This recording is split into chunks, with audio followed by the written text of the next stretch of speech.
A new report from American intelligence confirms something that's been rumored for a while. Late last year, a U.S. Navy F-A-18 fighter jet took a very clear photograph on a personal phone of a triangle-shaped unidentified aerial phenomenon. That vehicle, whatever it was, appeared to be operating with a propulsion system that generated no visible exhaust. Hard to see how that could happen. The sighting likely places the UFO near a U.S. nuclear-powered aircraft carrier. That shouldn't be surprising because a string of UFO sightings have involved nuclear reactors and warheads.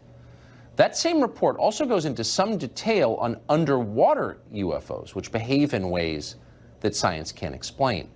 Tom Rogan has been following all of this quite carefully for some time. He's a columnist at the Washington Examiner. We're happy to have him on tonight. Tom, thanks for coming on. First, tell us about the sighting in late 2019.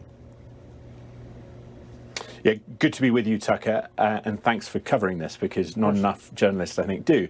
The late 2019 incident essentially involved a U.S. carrier strike group, as with the incident in 2004 and 15, doing its workups on pre-deployment, preparing to go abroad and do the missions that the Navy are assigned.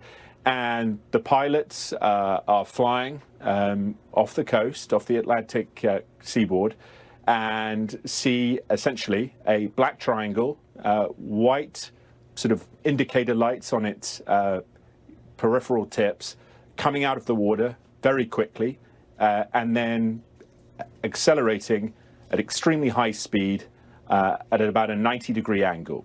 And one of the pilots took a photo, very good photo, I'm told, by multiple sources on his iPhone. And myself and Tim McMillan, who really led the charge in this investigation, have sort of tied it down. So I think the real point of note on this is that this phenomenon, whatever it is, continues to occur. It came out of the water. So expound on that a little bit. There have been over the years a number of reports of unidentified underwater vehicles moving in ways that don't make any sense at all. Tell us what you know about that.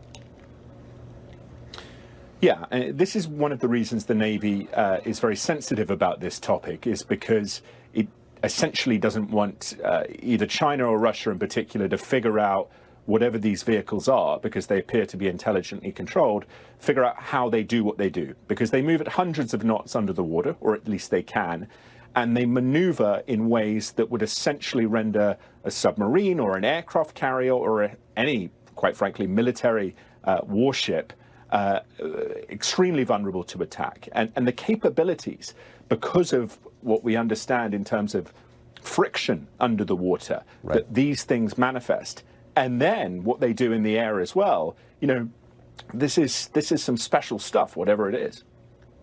Well, a bullet doesn't travel hundreds of knots an hour underwater for long. I mean, I don't think any human-made object ever has. We've never imagined something like that. So what could be the explanation? Right. You know, and it's very interesting. The Russians have a new system called Canyon, which is an underwater drone system that travels very fast, but nowhere near as fast as these things, and is nuclear powered. And so it's a very different propulsion system. And I think that is the exigent point, that what these things can do in air, underwater, in space, at least in low orbit, are beyond any capability that we can identify with an Earth nation, either in delivery, in platform, something that a military is showing, or is in development. Right.